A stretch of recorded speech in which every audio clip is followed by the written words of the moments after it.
Hello, everybody. A warm welcome to you all. Thank you very much for joining today's session on Antoine de Saint-Exupéry's The Little Prince. Let me tell you first that how I structured the two presentations. Today, we're going to have a brief overview on the author's life and what led him to write The Little Prince.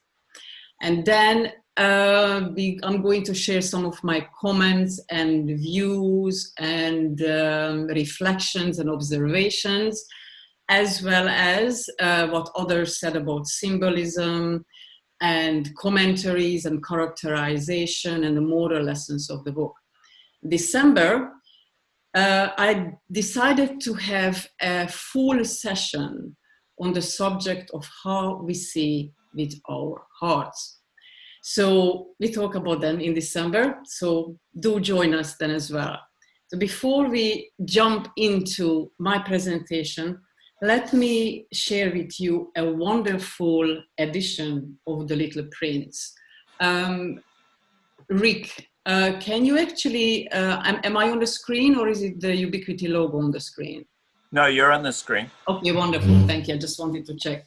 So this is, I don't know if you can see it, the book itself in French. And check this out, maybe I need to step back a little bit.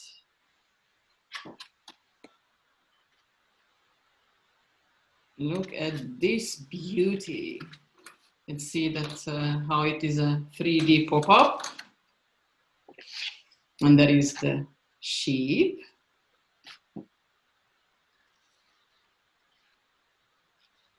This is really a wonderful edition.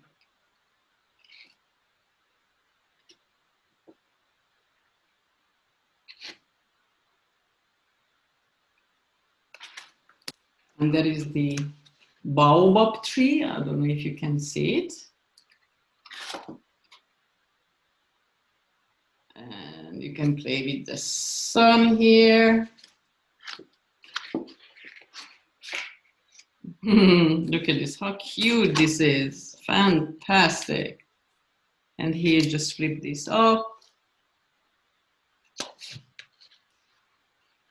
And the Little Prince's planet with the rose and the volcano.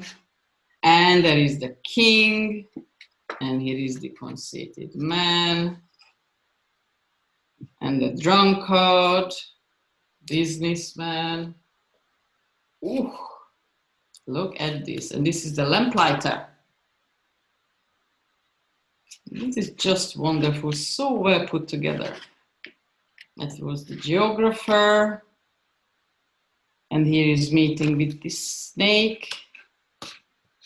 Ding, ding, ding, ding. So you can play with it, whether you are an adult or not. And here is the Little Prince in the desert. And meeting the fox here as well. Let me show it. And this is the scene, the desert, about finding the well. And the snake. And this is when he's ready to depart. And this is when he went back to his asteroid. Now, I think it's just a wonderful book. I have so many other editions. But now let me share the screen with you. And we start.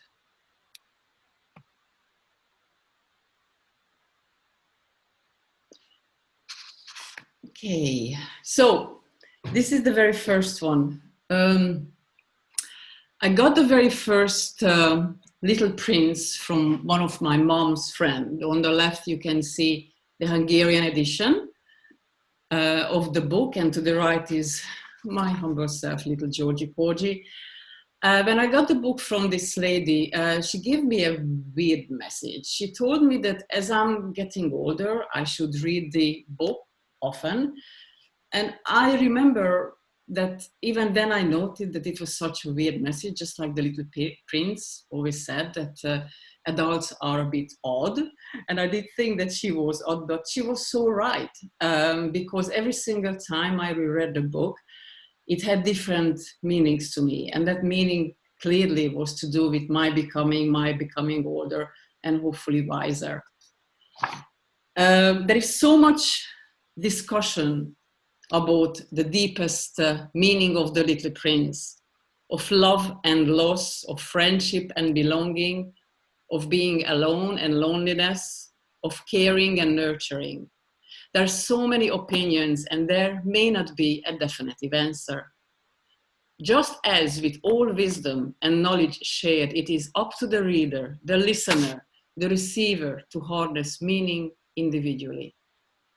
Our lives are garnished abundantly by magic to be seen in its entirety only if we can see with our hearts. I need to reduce this because I can't really stat it, sorry. The Little Prince became Saint-Exupéry's most successful work, selling an estimated 140 million copies worldwide, which makes it one of the best-selling and most translated books ever published. It has been translated into over 300 languages and dialects. The Little Prince has been adapted to numerous art forms and media, including audio recordings, radio plays, live stage, film, television, ballet, and opera. Oops. The initial 30,000 word work manuscript was distilled to less than half its original size through laborious editing sessions. Multiple versions of its many pages were created, and its prose then polished over several drafts. Many pages and illustrations were cut from the finished work as the author sought to maintain a sense of ambiguity to the story's theme and messages. All of the novella's simple but elegant watercolor illustrations, which are integral to the story, were painted by Saint-Exupéry. He had studied architecture as a young adult, but nevertheless could not be considered an artist, which he self-mockingly alluded to in the novella's introduction.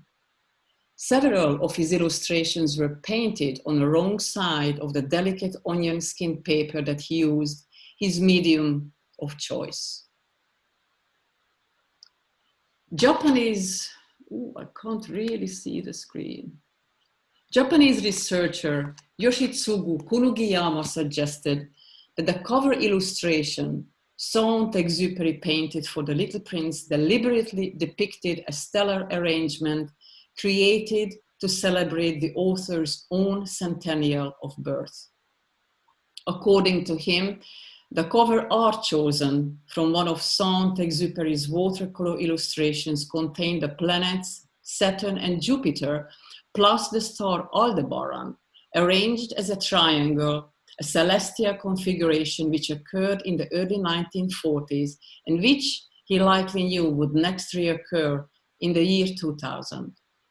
Saint-Exupéry possessed superior mathematical skills and was a master celestial navigator, a vocation he had studied in the French Air Force. Antoine-Marie Jean-Baptiste Roger, Comte de Saint-Exupéry, simply known as the Saint-Exupéry, born in June 1900 and died in July 1944, a French writer, poet, aristocrat, journalist, and pioneering aviator. He became a laureate of several of France's highest literary awards and also won the United States National Book Award.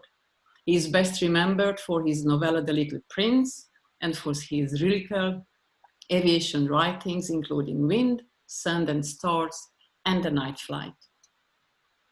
He was a successful commercial pilot before World War II, working airmail routes in Europe, Africa, and South America. He joined the French Air Force at the start of the war, flying reconnaissance missions until France's armistice with Germany in 1940.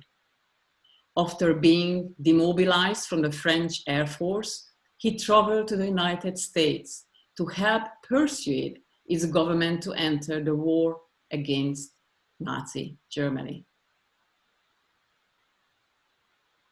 He was born in Lyon to an aristocratic Catholic family that could trace its lineage back to several centuries. He was the third of 5 children of Viscountess Marie de Fons-Colomb and Viscount Jean de Saint-Exupéry. He had 3 sisters and a younger blonde-haired brother, François, who at the age of 15 died of rheumatic fever. Saint-Exupéry attended his brother, his closest confidant, and later wrote about François' dying. He remained motionless for an instant. He did not cry out. He fell as gently as a young tree falls. This imagery, which would much later be crafted into the climatic ending of The Little Prince. At the age of 17, now the only man in the family following the death of his brother, the young author was left as distraught as his mother and sisters, but he soon assumed the mantle of a protector and took to consoling them. Saint-Exupéry entered the École des Beaux-Arts in Paris as an auditor to study architecture for 15 months. Soon after that, he began his military service as a basic rank soldier where he took private flying lessons. He became one of the pioneers of international postal flight in the days when aircraft had few instruments. Later, he complained that those who flew the more advanced aircraft had been more like accountants than pilots. He worked for the Aéropostale between Toulouse and Dakar, and then also became the airline stopover manager for the Cape Juby airfield in Spanish zone of South Morocco in the Sahara Desert. His duties included negotiating the safe release of downed flyers taken hostage by Saharan tribes, a perilous task which earned him his first Légion d'honneur from the French government.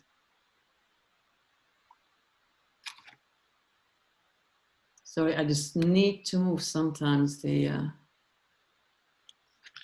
pictures. Saint-Exupéry's first novella, The Aviator, was published in 1926.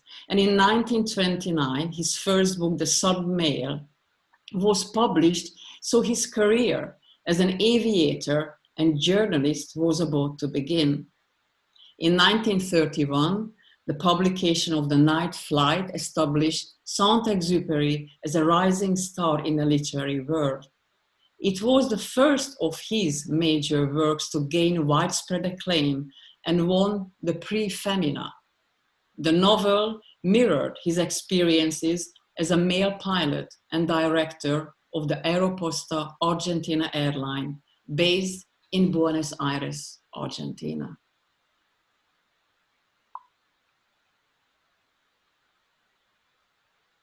The vain and petulant Rose in The Little Prince was likely inspired by Saint-Exupéry's Salvadoran writer and artist wife, Consuelo Suncin.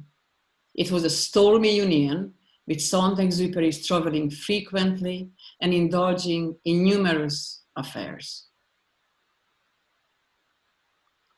On December 1935, after 19 hours and 44 minutes in the air, Saint-Exupéry, along with his mechanic navigator, crashed in the Libyan desert during an attempt to break the speed record in a Paris to Saigon air race and win a prize of 150,000 francs. Both him and the mechanic miraculously survived the crash, only to face rapid dehydration in the intense desert heat. Their maps were primitive and ambiguous, leaving them with no idea of their location. Lost among the sand dunes, their sole supplies consisted of some grapes, 2 oranges, a pint of coffee in a battered thermos, and a half pint of white wine in another. They also had with them a small store of medicine. 100 grams of 90% alcohol, the same of pure ether, and a small bottle of iodine. The pair had only 1 day's worth of fluids. They both saw mirages and experienced auditory hallucinations, which were quickly followed by more vivid hallucinations. By the 2nd and 3rd day, they were so dehydrated that they stopped sweating. On the 4th day, a Bedouin on a camel discovered them and saved their lives. The near brush with death would figure prominently in his 1939 memoir, The Wind, Sand and Stars, and in The Little Prince, which begins with the pilot being stranded in a desert, is in part a reference to this experience. After France's armistice with Germany, Saint-Exupéry went into exile in North America between 1941 and 1943. Saint-Exupéry lived in New York City. It was after Saint-Exupéry's arrival in the United States that the author adopted the hyphen within his surname, as he was annoyed with the Americans addressing him as Mr. Exupéry. The Saint-Exupérys also resided in Quebec, Canada, for several weeks during 1942, during which time they met an 8-year-old boy with blonde curly hair, the son of philosopher Charles de Konig, with whom the Saint-Exupérys resided. After he returned from his stay in Quebec, which had been fraught with illness and stress, the French wife of one of his publishers helped persuade Saint-Exupéry to produce a children's book, hoping to calm his nerves and also compete with the new series of Mary Poppins stories by P.L. Travers. He wrote and illustrated The Little Prince in New York City in 1942, and it was first published in 1943 in both English and French in the United States, and would only later appear in his native homeland posthumously after the liberation of France, as his works had been banned by the collaborationist Vichy regime. As part of the 32-ship military convoy, he voyaged to North Africa, where he rejoined his old squadron to fight with the Allies, resuming his work as a reconnaissance pilot despite the best efforts of his wife, friends, colleagues, and fellow airmen who could not prevent him from flying. He had previously escaped death by the barest of margins a number of times, but was then lost in action during a July 1944 spy mission from Corsica to the continent in preparation for the Allied invasion of occupied France only 3 weeks before the liberation of Paris. In September 1998, near the south of Marseille, a fisherman found a silver identity bracelet bearing the names of Saint-Exupéry, his wife, and his American publisher. The bracelet was hooked to a piece of fabric, presumably from his flight suit. The recovery of his bracelet was an emotional event in France, where Saint-Exupéry had by then assumed the mantle of a national icon. 2 years later, partial remnants of his aircraft were found near the site of his bracelet location. Stacy Schiff, one of Saint-Exupéry's principal biographers, wrote of him and his most famous work the following: "Rarely have an author and a character been so intimately bound together as Antoine de Saint-Exupéry and his Little Prince, and remarking of their dual fates. The two remained tangled together, twin innocents who fell from the sky." Another noted that the novella's mystique was enhanced by the parallel between author and subject. Imperious innocents whose lives consist of equal parts flight and failed love, who fall to earth, are little impressed with what they find here, and ultimately disappear without a trace. Now, because his body wasn't found, there is a commemorative inscription in the Pantheon of Paris. His portrait appeared in a 50-franc banknote, and there is a marker in Quebec where he and his wife used to live. In Lyon, there is an airport and a train station named after him. There are 2 asteroids named after him. There's a mountain peak in Patagonia, numerous schools, lycées, high schools, colleges, and there are plenty of foundations named after him. Now, before we go into the storyline, let me share with you one of his quotes. If you want to build a ship, don't drum up the men to gather wood, divide the work and give orders. Instead, teach them to yearn for the vast and endless sea. A golden-haired boy unexpectedly appears in the vast Sahara, where a pilot has landed his plane because of engine problems. The pilot is anxiously trying to fix the engine, for he has no food or water to survive for long. The boy politely asks the pilot to draw him a picture of a sheep. The pilot instead draws a picture from his own childhood, a boa constrictor with an elephant in its stomach. No, I don't want an elephant inside a boa. A boa constrictor is a very dangerous creature, and an elephant is very cumbersome. Everything is very small where I live. I need a sheep. Draw me a sheep. The pilot drew several versions, none to the liking of the little boy. The boy, exasperated, concludes that adults cannot understand anything without numerous explanations. Only after the pilot draws a box with air holes in it is the boy happy. Both of them understand that the sheep is inside the box. The narrator, who calls the child the little prince, learns that the boy comes from a small planet which the narrator believes to be asteroid B612.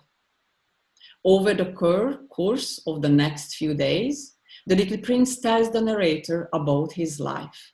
On his asteroid planet, which is no bigger than a house, the prince spends his time pulling up baobab seedlings. Baobabs are a problem because once it grows, you cannot get rid of it, and it can take all over a planet. So why is the idea of baobab so important to the story? What is the author trying to teach us with the analogy baobab? The idea of baobabs is important to the story because if you don't attend to a baobab, you can never get rid of it. If the planet is too small, and if there are too many baobabs, they make it burst into pieces. The little prince has to protect his small planet. The author is trying to teach us that some people can be innocent and beautiful, but sometimes they can change into baobabs bad. And once they have changed, you cannot really get them back to how they were before. Instead, they will get worse if you don't tend them. Then it begins to sprout, a charming, harmless little twig reaching towards the sun.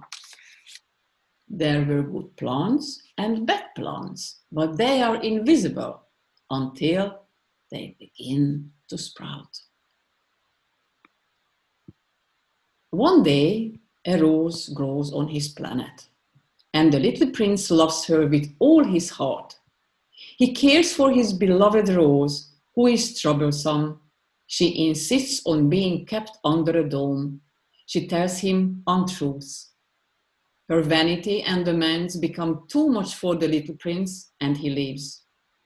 The main problem in The Little Prince is that the little prince has to learn how to love his difficult, prickly rose. He learns, as he later confides to the pilot, that he should have put more confidence in her actions rather than her words. Let's hear from them.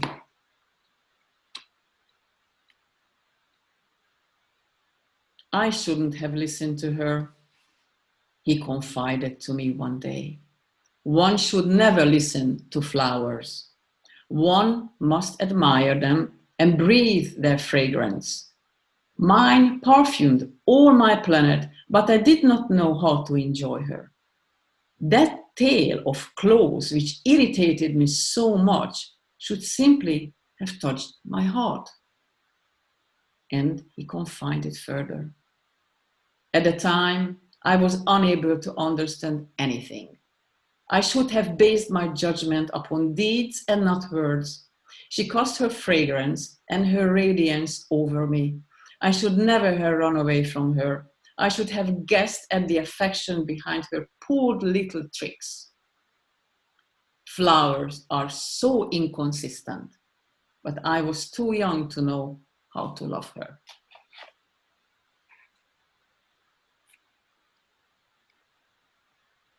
On the morning of his departure, he put his planet in perfect order. He carefully swept his active volcanoes. He possessed 2 active volcanoes, and they were very convenient for heating his breakfast in the morning. He also had a volcano which was extinct. But as he pointed out, you never know. So he also cleaned out the extinct volcano. If they are properly swept, volcanoes burn gently and regularly without any eruptions. The Little Prince is a great example for all of us who struggle with putting together a regular routine or wish our lives were just a little less hectic. His simple routine of cleaning out the volcanoes on his fictional planet can inspire a new way of thinking about our daily activities, getting ahead of them before they bring no end of trouble upon us.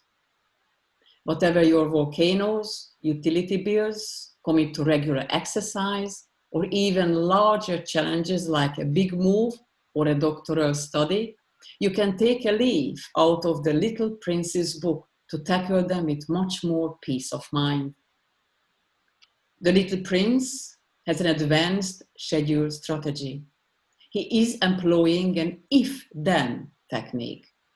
When he leaves his planet, he rakes out his active volcanoes. He also weeds out the Baobab trees that threaten his planet and waters his rose. As the Little Prince reminds us, all our little tasks don't need to take over our lives and our attention. If they are well cleaned out, volcanoes burn slowly and steadily without any eruptions. Think back to the last eruption of a neglected task in your own life and set a game plan so that this task, even if only this task, can simmer happily in the background while you carry on with your life on this beautiful planet. The Little Prince, as he travels, meets the adult world and sorts out what is important and what is unimportant from his encounters with various adults.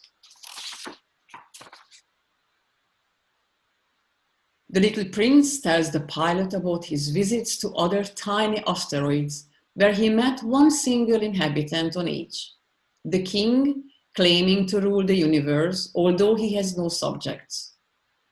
The king is depicted as a self-centered person who thinks highly of himself. He cannot see the beauty of the world because he is so focused on himself. However, this superiority brings only loneliness to him and causes people like the Little Prince to leave him. The conceited man who sees everyone as his admirer, who wants nothing from the prince but flattery. A drunkard who explains that he must drink to forget how ashamed he is of drinking. The fourth planet introduces the prince to a businessman who maintains that he owns the stars, which makes it very important that he knows exactly how many stars there are. The smallest planet the little prince has visited, which turns rapidly with 1,440 sunsets per day, has no homes or people, yet the planet's lamplighter has no moment of rest as he constantly lights and puts out the only lamp, following old orders that makes no sense. The little prince, who sees grown-ups as odd, respects the lamplighter for his dedicated, selfless work. Finally, the little prince comes to a planet inhabited by a geographer. The geographer, however, knows nothing of his own planet, because it is his sole function to record what he learns from explorers. He asks the little prince to describe his home planet, but when the little prince mentions the flower, the geographer says that flowers are not recorded because they are ephemeral.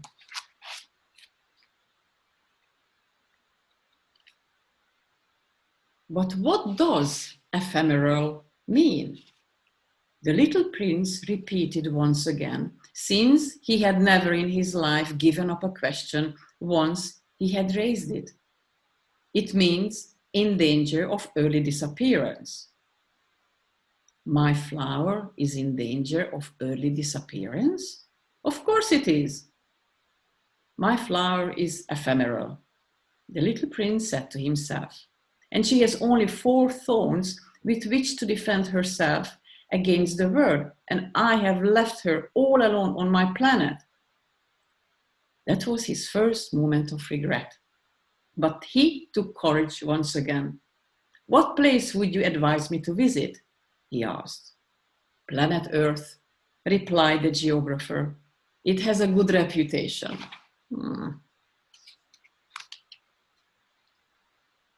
I believe it is much more exciting to be an explorer than a geographer, although geographers are useful too.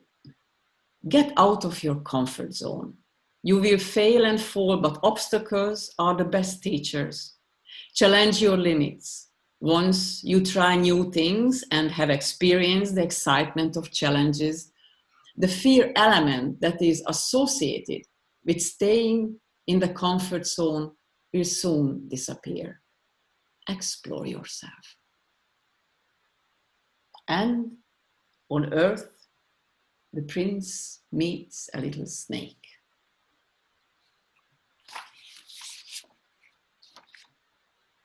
The little prince came across a garden full of roses, alike the one on his planet. He felt some disappointment in facing the truth. His show-off flower is just one among many others. He is deeply saddened that his rose, which he thought was precious because it was unique in the universe, is only one of millions of roses just like it. She is common. He begins to cry, but then he discovers that what creates love is not the uniqueness of the beloved, but the relationship that bonds the lovers.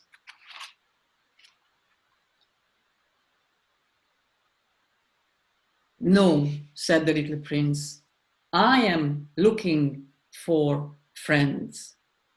Oh, sorry. I jumped one forward. She would be rather resentful, he thought to himself. If she could see this, she would cough and pretend she was dying so as to avoid being thought ridiculous. And I would have to pretend to nurse her, for otherwise she would really let herself die in order to humiliate me. And he said to himself once again, I thought I was rich with a flower unique in the world, whereas in fact, all I had was a common rose. That and my 3 volcanoes, which came up to my knees, of which one is perhaps extinct forever, that doesn't make me a very great prince. And lying in the grass, he cried.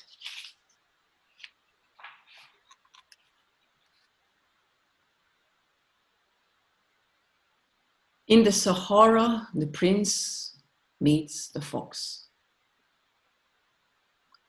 When the prince wants to play, the fox explains that taming takes time and patience. Through such taming, one rose among thousands becomes special. No, said the little prince, I'm looking for friends. What does tame mean? It is something which is too often forgotten, said the fox. It means to establish ties. To establish ties? That's right, said the fox. To me, you are still just a little boy, like 100,000 other little boys. And I have no need of you, and you have no need of me either. To you, I am just a fox like 100,000 other foxes. But if you tame me, you shall need one another. To me, you will be unique, and I shall be unique to you. I'm beginning to understand, said the little prince. There is a flower. I think she has tamed me. Possibly, said the little fox. One can only understand the things one tames, said the fox. Men have no more time to understand anything. They buy ready-made things in the shops. But since there are no shops where you can buy friends, men no longer have any friends. If you want a friend, tame me.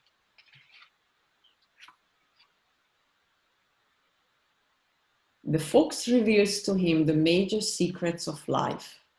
These secrets cannot be seen by the eyes unless the heart is involved.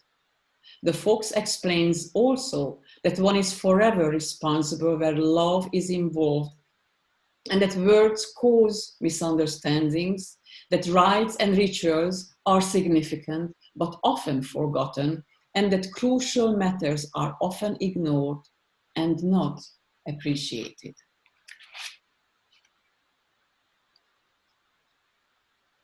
The little prince went off to look at the roses again. None of you is at all like my rose. As yet, you are nothing, he said to them. Nobody has tamed you, and you have tamed no one. You are like my fox when I first encountered him. He was just a fox like 100,000 other foxes, but I made him my friend, and now he is unique in the world. And the roses were greatly embarrassed. You are beautiful, but you are empty, he continued. One cannot die for you. To be sure, an ordinary passers-by would believe that my very own rose looked just like you, but she's far from important than all of you because she is the one I have watered. And it is she that I have placed under a glass dome. And it is she that I have sheltered behind a screen. And it is for her that I have killed the caterpillars, except for 2 or 3 saved to become butterflies. And it is she I have listened to complaining or boasting or sometimes remaining silent, because she is my rose. And he went back to the fox. Goodbye, he said. Goodbye, said the fox. Now, here is my secret. It is very simple. It is only with one's heart that one can see clearly. What is essential is invisible to the eye. What is essential is invisible to the eye. The little prince repeated, so as to be sure to remember. It is the time you lavished on your rose which makes your rose so important. It is the time that I lavished on my rose, said the little prince, so as to be sure to remember. Men have forgotten this basic truth, said the fox, but you must not forget it. For what you have tamed, you become responsible forever. You are responsible for your rose.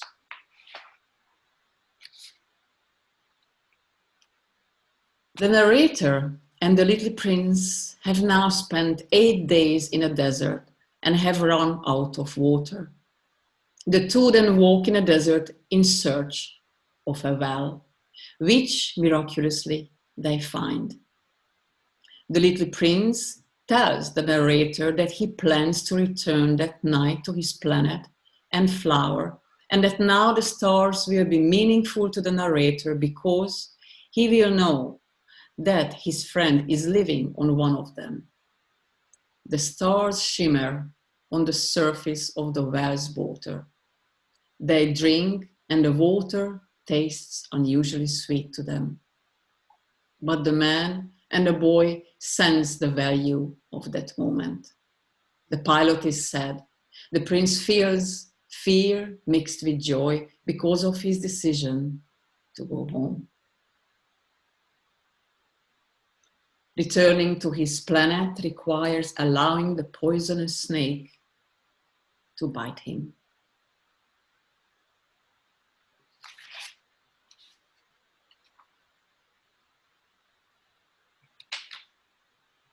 At night, you will gaze at the stars. Where I live, everything is so small that I cannot show you where mine is. It is better like that. My star will just be one of the stars for you, so you will love looking up at them all. They will all be your friends, and I have a present for you. He laughed again. Oh, little prince, my dear little prince, I love to hear that laughter. Precisely. That will be my gift, as it was with the water. What are you saying? Said the pilot. The stars mean different things to different people. For some, they are nothing more than twinkling lights in the sky. For travelers, they are guides. For scholars, they are food for thought. For my businessmen, they are wealth.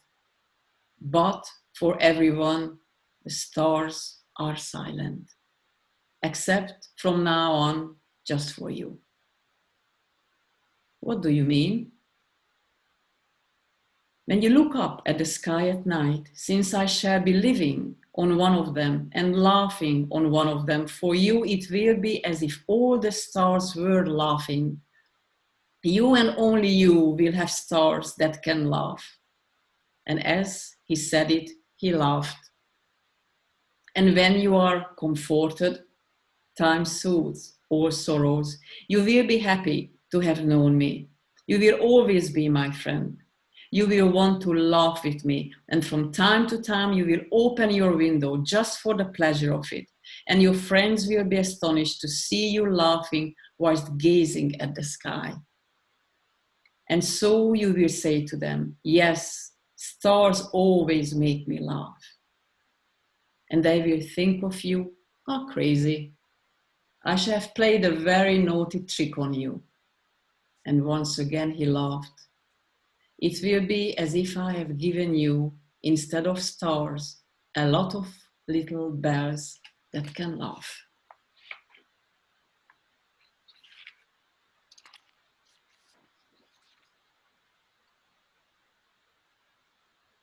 The story resumes 6 years later.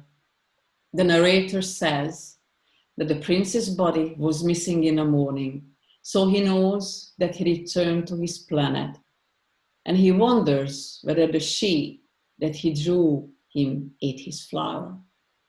He ends by imploring the reader to contact him if they ever spot the little prince.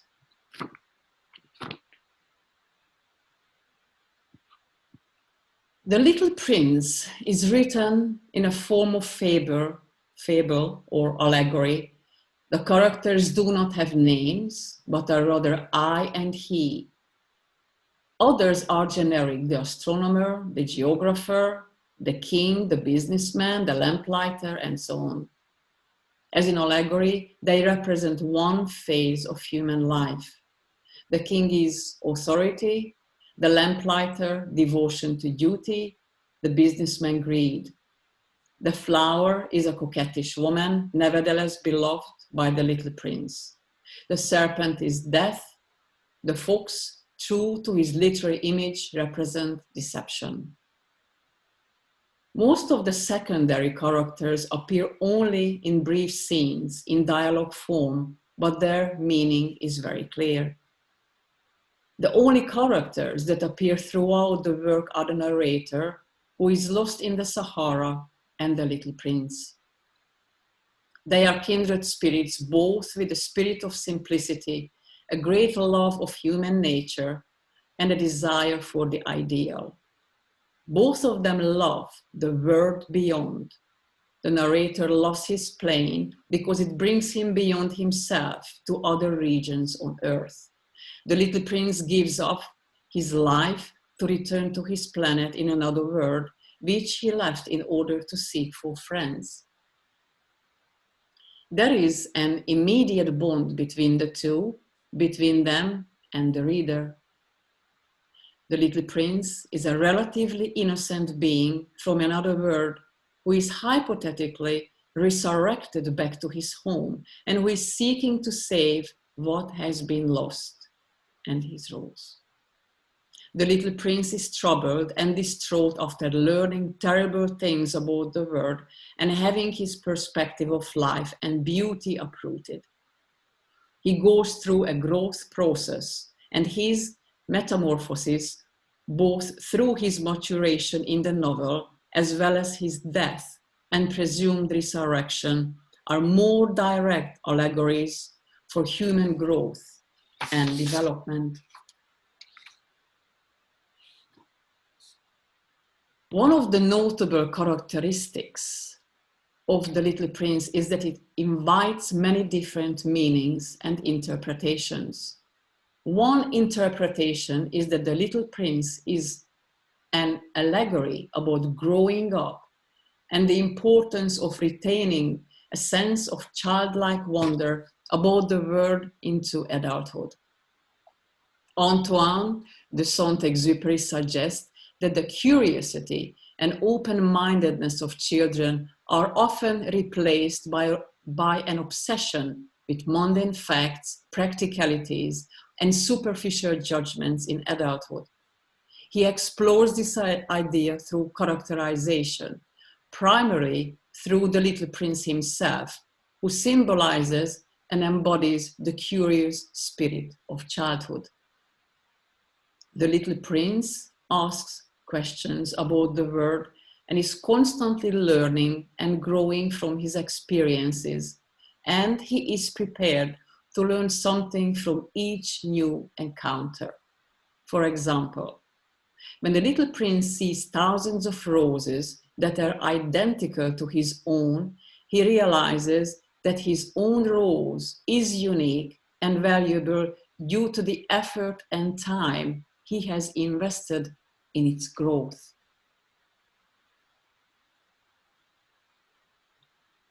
The Little Prince story does have biblical allegory aspects to it.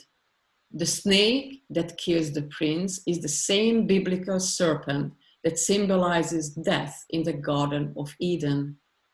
It has also been noted that the pilot is lost in a desert just as the Israelites were lost in a desert coming out of Egypt. The little prince comes from a very tiny planet that cannot really be seen from Earth. Earth is just a planet he visits during his long journey. The invisibility of his world represents spirituality. They are spiritual things that cannot be seen and are of greater importance than anything corporeal that can be seen, such as love and friendship. The story of the Little Prince has many moral lessons. As the little prince journeys from planet to planet and meets the residents who live there, he learns a lesson from each. For example, from the king, he learns the futility of power. From the conceited man, he learns the vanity of praise. And from the alcoholic, he learns the destruction of shame. He learns that many people live meaningless existences that produce little benefit for others. But when he reaches Earth, he begins to learn lessons that impact him personally. Seeing the thousands of roses that look just like his rose makes him feel as if he was fooled by his flower. She had told him she was unique, and he had believed her. The fox teaches him what it means to be tamed, and he realizes that his rose truly is unique. Saint-Exupéry's larger point about creativity and imagination is difficult to overstate. As we age, we see the world as it changes. Adults in general are unable to hold on to the sense of wonderment, of presence, of sheer enjoyment of life and its possibilities that is so apparent in our younger selves. As we age, we gain experience. We become better able to exercise self-control. We become more in command of our faculties, our thoughts, our desires. But somehow, we lose sight of the effortless ability to take in the world in full. The very experience that helps us become successful threatens to limit our imagination and our sense of the possible.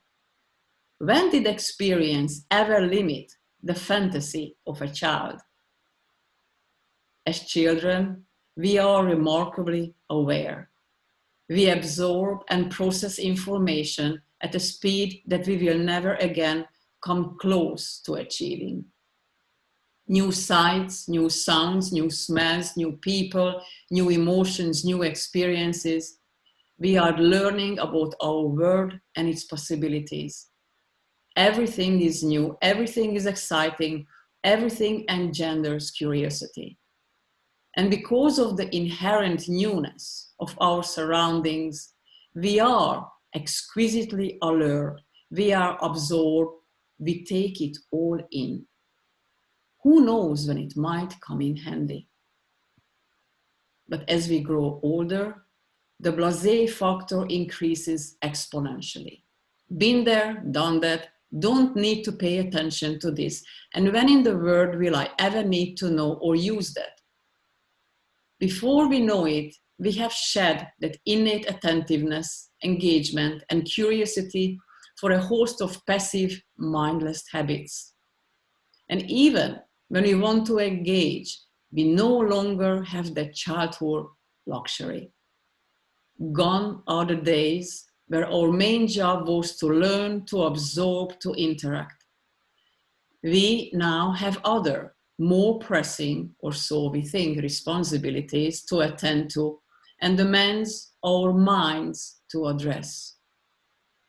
And as the demands on our attention increase, on all too real concern as the pressures of multitasking grow in the increasing 24/7 digital age, so too does our actual attention decrease. As it does so, we become less and less able to know or notice our own thought habits and more allow our minds to dictate our judgments and decisions instead of the other way around. In a French version of the book, Saint-Exupéry never actually uses the term adult to describe his uncomprehending elders. He terms them les grandes personnes, big people. Not once does he call them anything else. That's not a coincidence. It is a crucial distinction. What matters in the end is the attitude not the age. You can have children who are grown persons just as you can have adults who aren't.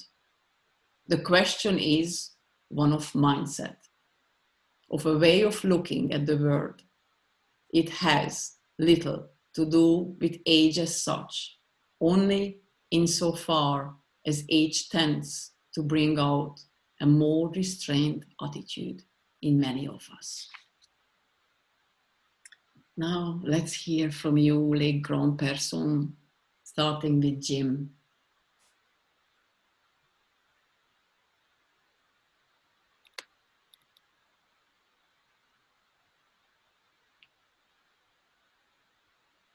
Jim, are you there?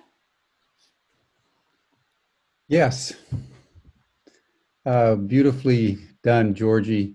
Did you do all those illustrations? Well, Saint-Exupéry drew them. I I mean, only copied them.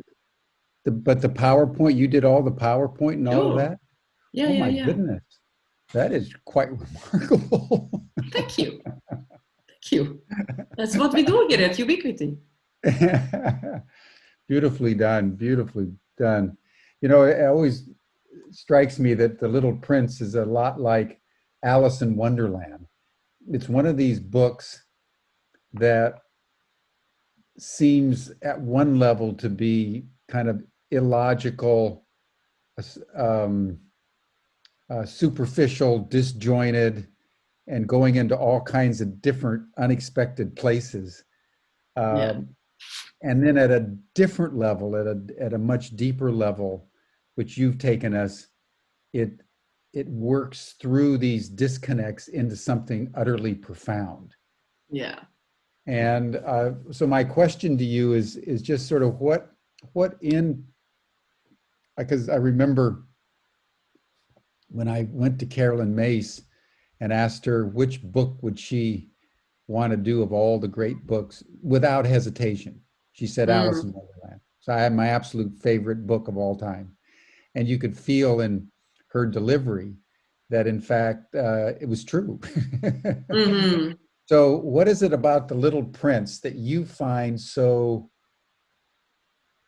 attractive such that you've read it over time in an increasingly meaningful way? What is it about that book that really speaks to you? Oh, well, there are many things, many things. I think I I can associate with the pilot and with the Little Prince, and also with the other characters in the book as well. That how many times I've done something really not meaningful, and that how it keeps reminding myself of going back to that or re-entering to the childhood experience when I was, which I was describing at the end, that kind of like free and full of imagination and not full of fear and anxiety and expectation. And that's what is kind of like almost like a mantra. It's a constant reminder, not to mention really the great message that we need to listen to our heart, but that we will talk about in December.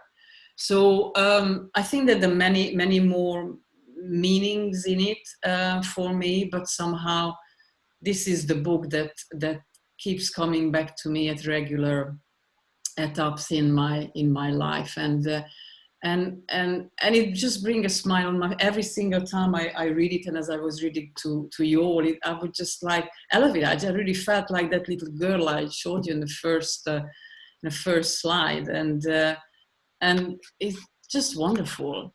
It's a simple messages and not overcomplicated. Right.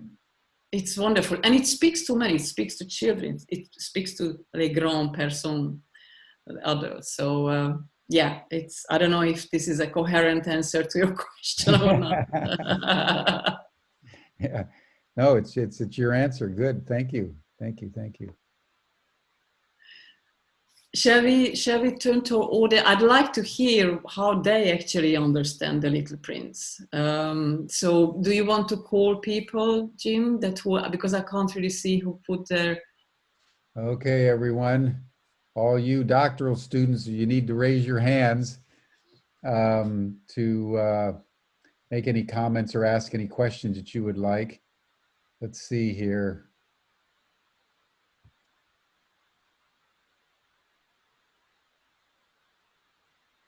There we go. Crystal Steinberg first, and then Katie Weiner. Crystal, welcome. Hi, Crystal was Georgie just and on Tim. Humanity Rising. Hello, Yes, dear Crystal. hi. I kind of have two questions that are captivating me out of this read. First of all, the idea of taming connected to the wild woman in Women Who Run with Wolves. And I just think it's interesting to look at those two perspectives because I see taming used in this book differently without that pejorative sense of keeping something down, but rather this giving of not being completely wild, but needing to maintain that identity to be in relationship with others, but it's not what governs the relationship. So that's kind of pulling in my mind. And then just coming off the Humanity Rising discussion today, so many people write about separation and Jung's idea of being able to separate with this book. But I was thinking about that because it was coming so soon next to this conversation on Humanity Rising with the relations with Russia. What does it mean to separate, and how do the ways that we separate keep nations apart? And so how can we use this idea of taming in The Little Prince to be in relationship as communities? Wow, what a great question. Well, I have a partial answer to this. There will be the second part to this in the second lecture, because I drew a brief comparison between Machiavelli's Prince and Saint-Exupéry's Little Prince. Okay. So if you don't mind, that maybe just briefly leave that, because that would bring some answer to this question. But it's a really big question, and I'm a little bit unsure how to answer it, because I'm so much in the energy field of the Little Prince. I very much feel the heart-centeredness. And also just segueing back to your first comment about the wild woman, about the taming and the connection, establishing connection with ourselves. And there is so much hatred, because whether it is, name it on a societal level or nature's level, or just your next door neighbor, or anybody, that because we are not aligned, we are not coherent with ourselves. We need to get to know ourselves first. And that starts with really knowing about who we are, and then how we function, and really concentrate on our heart's message, because that is the place of truth, and we will talk about it more in this December. So maybe this is a very much of an overview, or rather not a specific response to your question, but I think there is this so much hatred because clearly there is not so much love. But love always starts within, really. How can we love others when we don't love ourselves first? Yes. So there is a huge amount of healing needed to be done, and there are many ways to start it. But the first is really to get to know oneself, and the heart, our beautiful heart. Yes. Thank you for this contribution. It's really wonderful questions. Thank you so much for bringing this to us. So now Katie, and then Rachel, and then Angie. Hi, Georgie. Hi, Jim. Hello, Katie. And thank you so much for that last comment, because I've been processing the same thing as, sort of this, this transition from reading Women Who Run with the Wolves to The Little Prince. and really honing it, for me, really honing in on like the feminine versus the masculine features of these two different books, and you know, the health of the feminine versus the health of the masculine, and the journey, like the growth and development journey, that is some of the differences. The Little Prince is so, it feels so macro in some ways, you know, the planets and the way that the boy and the people sit on these planets, they look so large and the planet's so small. Whereas in Women Who Run with the Wolves, there's such a micro, more of a micro feel, looking at the internal, the minutia, these tiny details of the feminine existence, and so just sort of marveling in the contrast as we transition. And I had a question, because as I began to read and kind of research on The Little Prince, that one of the things that really captured me was the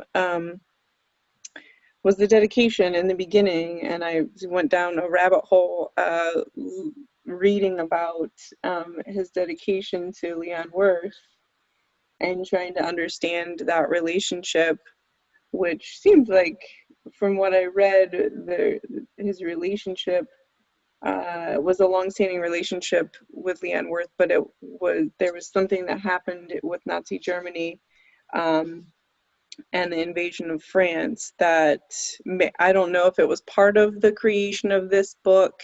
In what I read, it was sort of part of the creation, but I'm not sure that I'm just beginning this research. So anyway, I wanted to see if you might speak to Leon Worth's place in this. Well, as far as I know, that he, as I was mentioning at the beginning of my presentation, that he actually left to the United States because he was against the Vichy regime, and his publication was banned, actually. So I think that he was pretty distraught by that.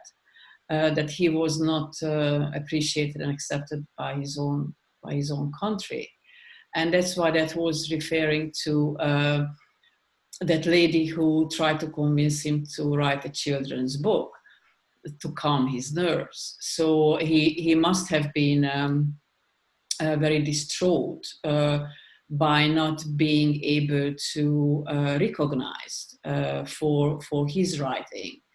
And in a sense, really, The Little Prince is an autobiography, isn't it? So that really The Little Prince is him, and the pilot is him at the same time, and probably all the other characters within the book. So yeah, I think that's what I would say. I think there's an extensive data on his becoming as an author and as an artist as well. So you can read endlessly, really, and I try to do as much. And this is where I got to. I'm sorry, Katie. No, that's good. Thank you. I appreciate that. Mm-hmm. Thank you.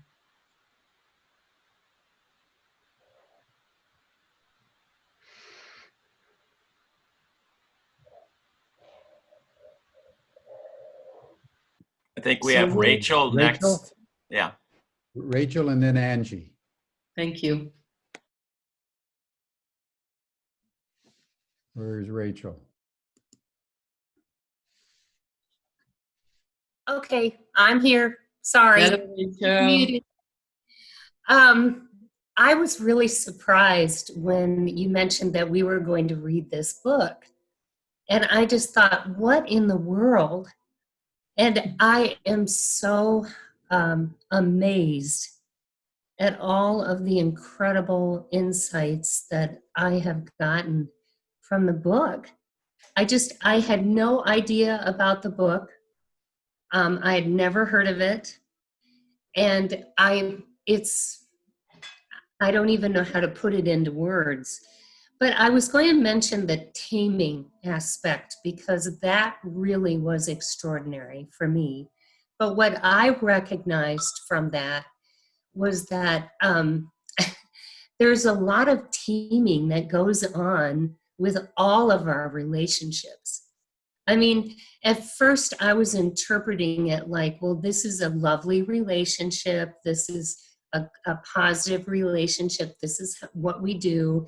And then I began to realize that, oh no, there's a lot of taming that goes on in our negative relationships and the difficult relationships that we carry. And in essence, it gives us a lot of meaning.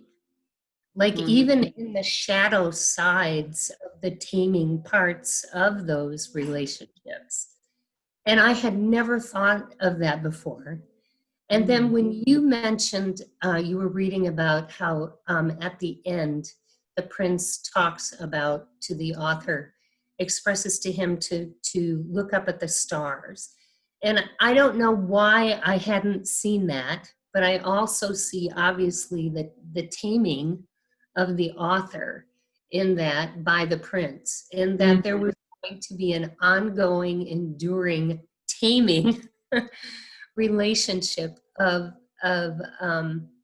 that going on. So I just found that very deep and worth a lot of exploring. Oh, thank you, Rich. I so agree with you, and I'm so pleased that this course brought you this amazing book, because clearly, as I thought when I was little, why would I need to read this book again? And clearly, every single time I read it, it really gave me a different meaning, because I interpreted it in a different way, according to where I was in my life. And also, I didn't mention this, that when I was rereading this story and I was preparing for this lecture, and just really centering around this taming, that is it really, that rose, or in this specific story, important and other roses are not important? So the distinction between that what we nurture, what we love, what we care for is more important than what we don't. But that's another session. That's another philosophical or wisdom-related approach, because clearly there is so much to this. And what I like about this story, that there is no religion as such, is denoted in a story itself. Although, as I said, in terms of like symbolism, there is that snake, the snake which is apparently similar in terms of a role in the Garden of Eden and so forth. So I think that what I mentioned, that everybody finds different meaning and different moral stories in the book, but what's important is that everybody finds some kind of like meaning and some kind of like moral story in the book. And that's what really matters at the end. Yes. Well, it is wonderful. Thank you so much for introducing it to me. I'm so pleased you like it. Thank you, Rachel.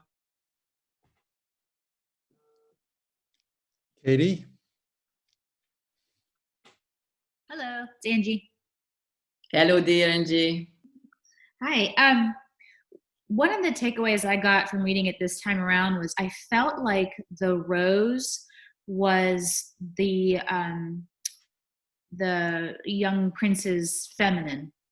Kind of like women who run with the wolves. We're unleashing our wild side that's been hidden. It felt like this young male born with this feminine that was protected by thorns already, knowing coming into this place like a male.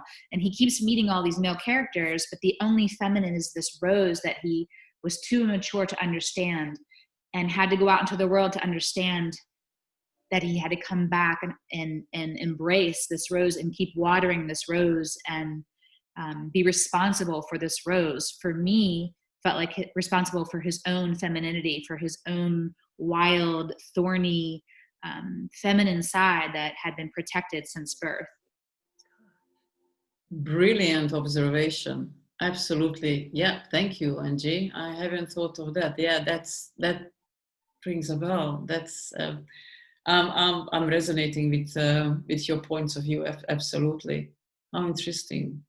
Yeah, it made me really curious about the roles and the feminine and the masculine, and what other books are out there that help men and young boys, just learning that they have both sides within, to really bring that out. I think this is a great one to see it that way and to use it that way to show. Yeah, I loved it. Yeah, I loved it, Angie, so much. Yeah, and then how you keep nurturing it and how you actually pushing it away first. That no, it's like you're too demanding, you're too problematic. That side of me, I'm kind of like putting my head in the sand, and now actually make a connection, taming, and then like then you wild nature, right? Doesn't it feel like that rose is nature? It's so he can't figure it out. It just says things. It's just crazy and wild and has so many layers, and finally he has to go out into the world to see he didn't really have to leave. All he had to do was open up to his own femininity, his own wild nature, his own connection to earth. But then again, on that point, if you actually jump to the other story about the baobabs, that's about nature as well. So he's saying, keep attending it. You can't just let it run wild, in a sense, because it will take over the planet. So you need to have some kind of maybe reflection or observation of how things are going and adjust it to some kind of evolution or development. Wonderful.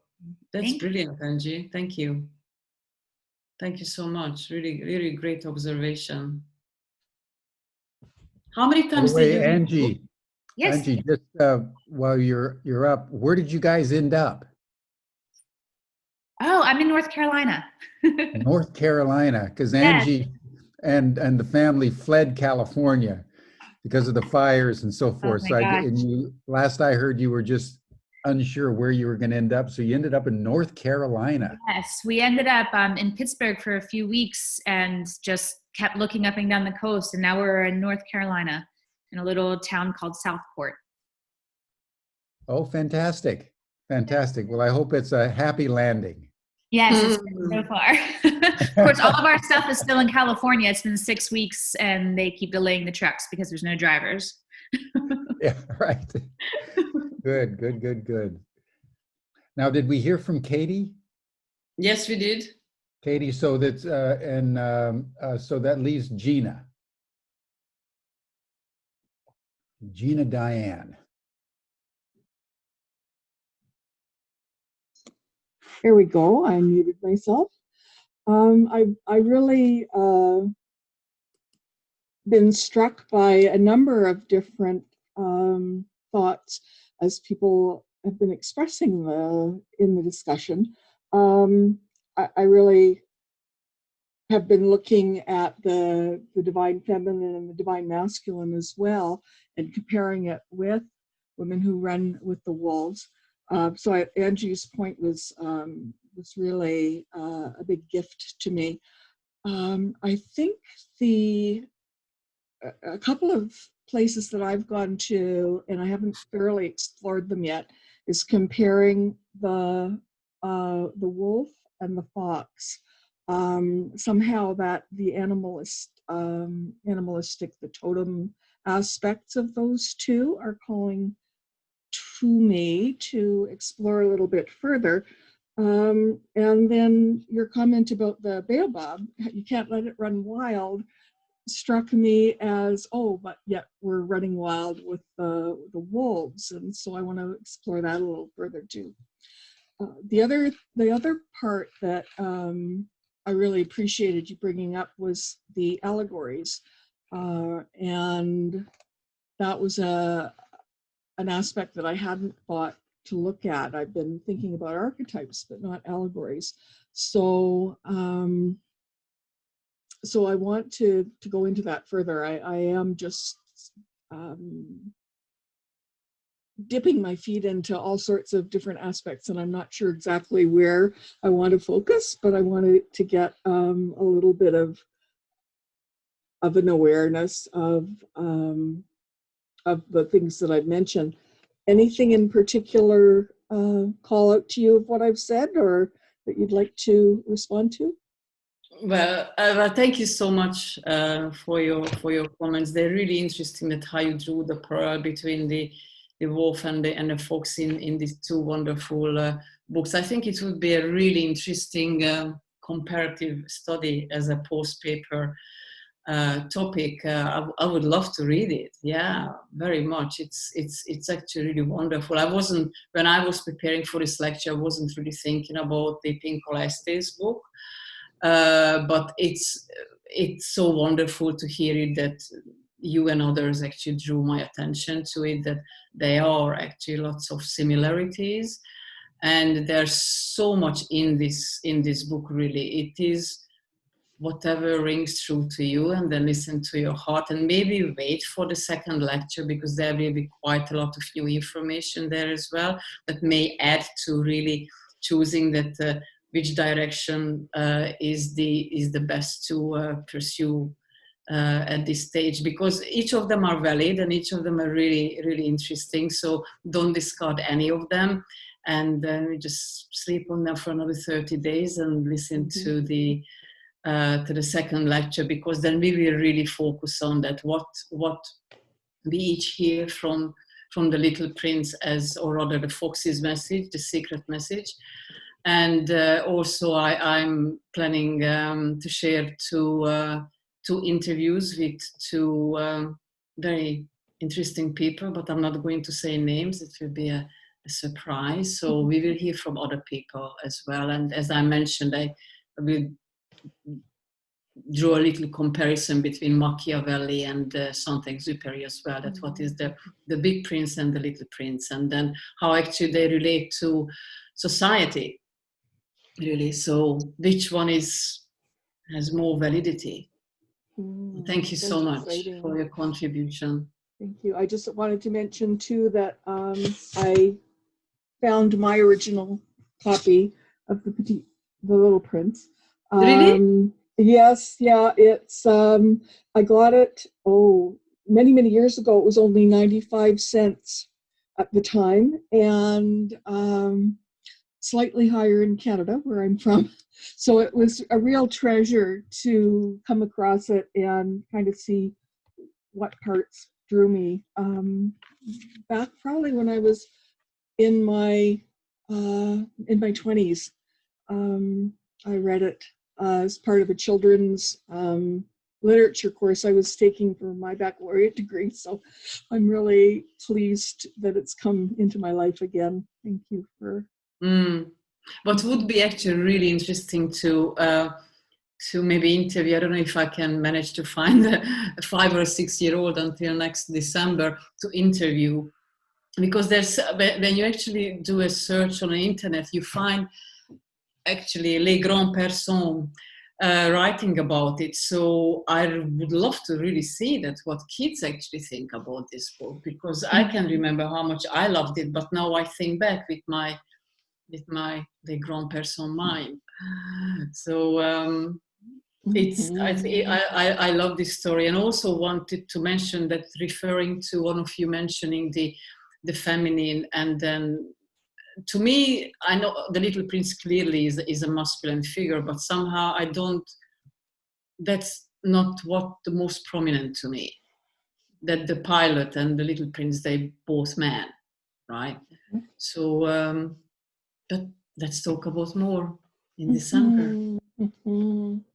Yeah, he could no, maybe not. I was thinking he could almost be, the Little Prince could almost be androgynous, but not really. So, yeah, I'll think about that. Thank you. Yeah, absolutely. But I think it will be wonderful that, as a closing of this year, which has been a bit challenging for many of us, that we will talk about the heart. Great, thanks very much. Yeah. Good. Thank you for your comments.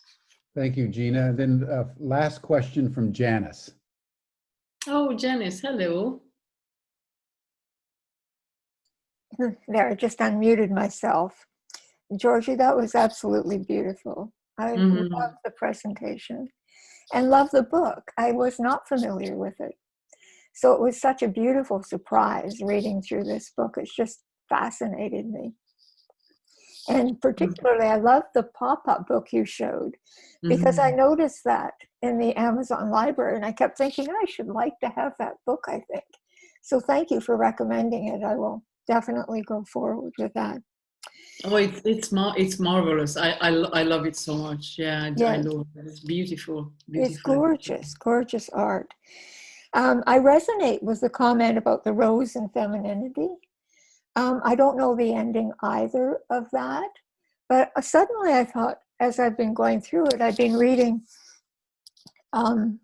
Dante's Divine Comedy with it, and Helen Luke's explanation of that, the Jungian analyst. And so I definitely see in that rose some of the feminine. But then at the end of Dante, I'm not sure that it's not just feminine. She becomes humanity. And so I'm still thinking about that in regard. I don't know that outcome. So that's just a comment about something that was said today. But the other thing that I really have been noticing and enjoying is the heart coherence, the energy of the heart, the mind and the heart, all through. And the one thing I do have a question about, and you probably will answer it next time, but the question of the water can also be good for the heart, and the hiding of the water in the desert.